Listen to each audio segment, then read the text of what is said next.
subscribe my channel, like and share।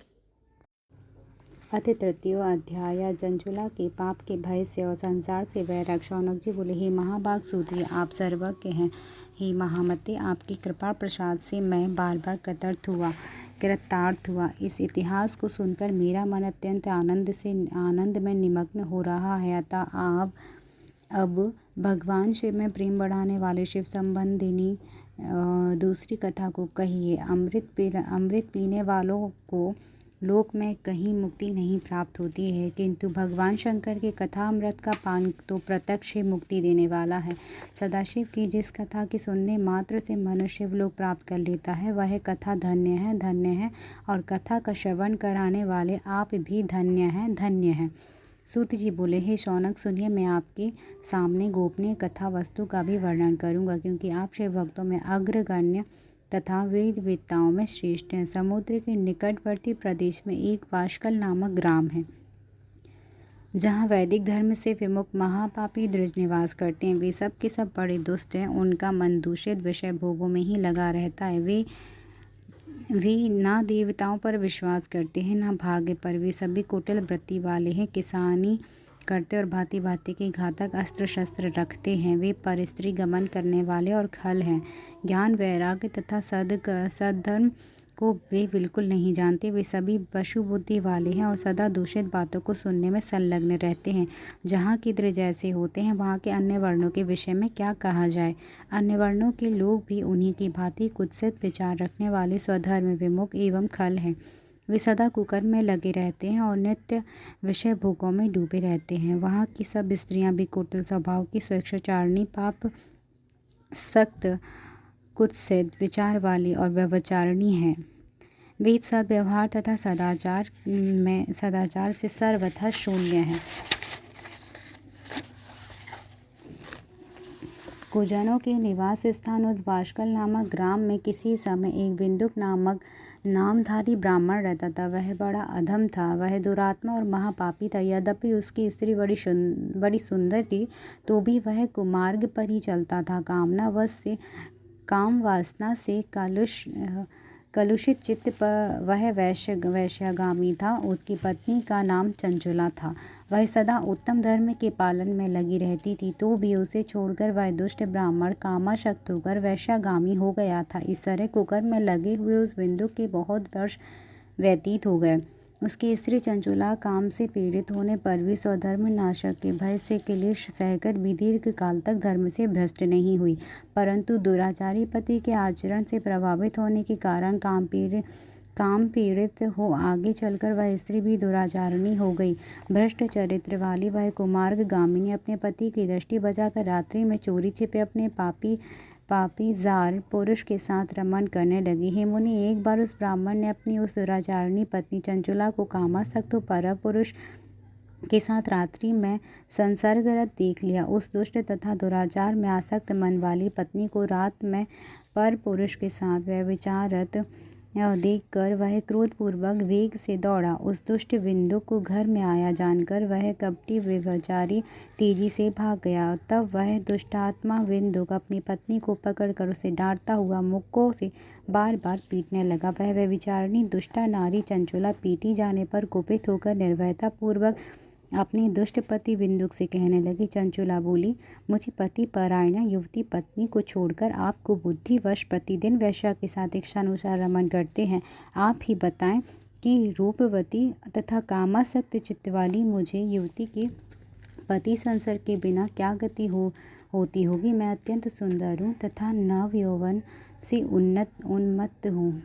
आपकी संसर्ग के बिना व्यथित चित्त वाली मैं कामजन्य दुख को कैसे सह सकती हूँ। सूत जी बोले, उस स्त्री के इस प्रकार कहने पर वह मूढ़ बुद्धि मूर्ख ब्राह्मण आदम स्वधर्म विमुख दुष्ट पापी बिंदुक कहने लगा। बिंदुक बोला, काम से व्याकुल चित्र होकर तुमने यह सत्य ही कहा। हे प्रिय, तुम भय त्याग दो और मैं जो तुमसे हित की बात कहता हूँ उसे सुनो। तुम निर्भय होकर नित्य पर पुरुषों के साथ संसर्ग करो, उन्हें संतुष्ट करके उनसे धन खींचो। वह सारा धन वैश्या के प्रति आसक्त मन वाली मुझको दे दिया करो।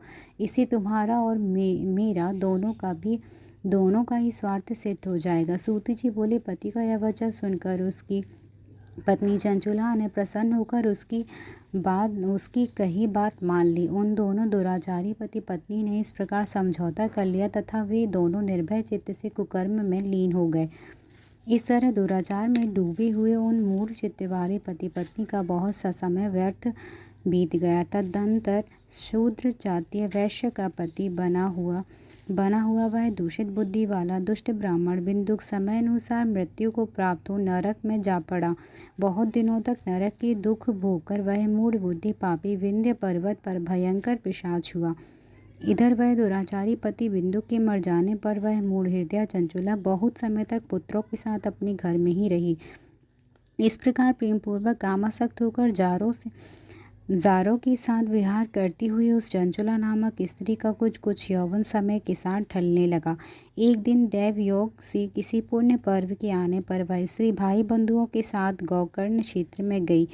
तीर्थयात्रियों के संग से उसने भी उस समय जाकर किसी तीर्थ के जल में स्नान किया। फिर वह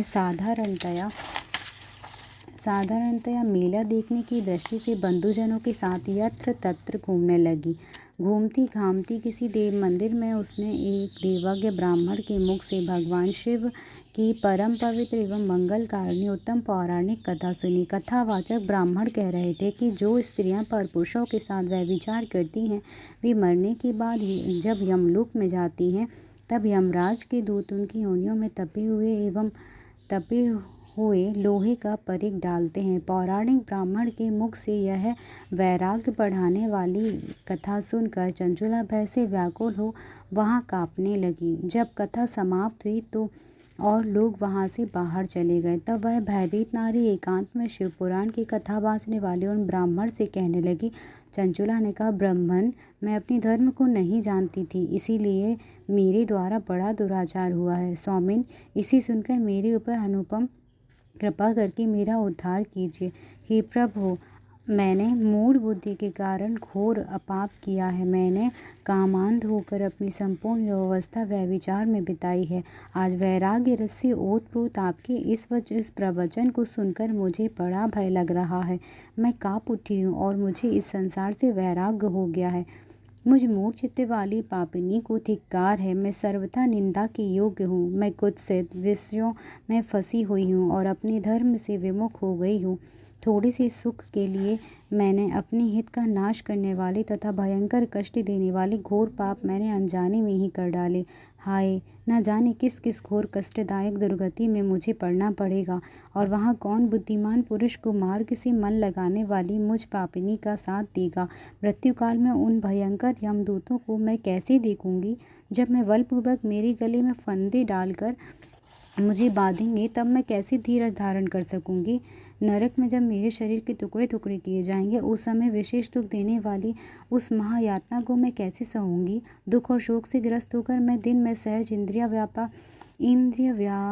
इंद्रिय व्यापार और रात्रि में नींद कैसे प्राप्त कर सकूंगी। हाय, मैं मारी गई, मैं जल गई, मेरा हृदय विदीर्ण हो गया और मैं सब प्रकार से नष्ट हुई, क्योंकि मैं हर तरह से पापों में डूबी रही हूँ। हाय विधाता, मुझ पापिनी को आपने हठात ऐसी दुर्बुद्धि क्यों दे दी जो सभी प्रकार का सुख देने वाले स्वधर्म से दूर कर देती है। हे द्विज, शूल से विदा हुआ व्यक्ति ऊंचे पर्वत शिखर से गिरने पर जैसा घोर कष्ट पाता है उससे भी करोड़ों गुना कष्ट मुझे है। सैकड़ों अश्वमेध यज्ञ करके अथवा सैकड़ों वर्षों तक गंगा स्नान करने पर भी मेरे घोर पापों की क्षति संभव नहीं दिखती। मैं क्या करूं, कहाँ जाऊं और किसका आश्रय लूं। मुझ नरकगामिनी की संसार में कौन रक्षा करेगा। हे ब्रह्मन, आप ही मेरे गुरु हैं, आप ही माता और आप ही पिता हैं। आपकी शरण में आई हुई मुझ दीन अबला का उद्धार कीजिए। सूत जी बोले, हे शौनक, इस प्रकार खेद और वैराग्य से युक्त हुई चंचुला उस ब्राह्मण के चरणों में गिर पड़ी। तब उन बुद्धिमान ब्राह्मण ने कृपा पूर्वक उसे उठाकर इस प्रकार कहा। जय जय श्री शिव महापुराण तृतीय अध्याय की जय हो।